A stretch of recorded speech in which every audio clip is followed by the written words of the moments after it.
Un equilibrio perfetto di dolcezza e profumo. È questo il segreto del prosciutto veneto Berico Euganeo a marchio DOP, una delle meraviglie della città murata di Montagnana.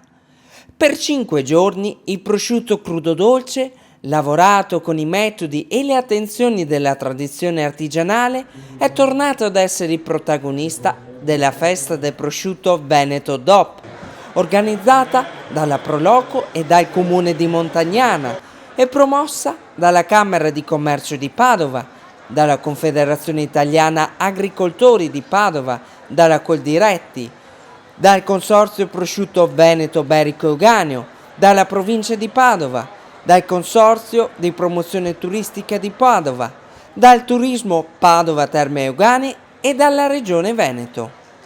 All'interno della città murata medievale, la Kermesse enogastronomica ha proposto ad appassionati e a turisti di degustare nelle varie stagionature questo prodotto di nicchia, che nasce dal perfetto equilibrio climatico di questa pianura, dall'amore dell'antica tradizione rurale e dalla lavorazione ancora artigianale.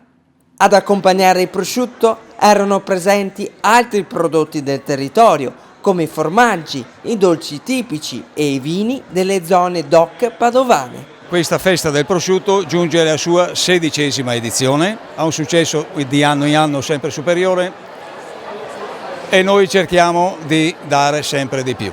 Siamo arrivati sui 100.000 pezzi annui, siamo in Austria, siamo in Germania, siamo in Francia, cerchiamo di portarlo sempre più oltre, siamo anche in Inghilterra. Prima di essere venduto il nostro prodotto deve raggiungere almeno i 17-18 mesi, allora sì, siamo al top della qualità.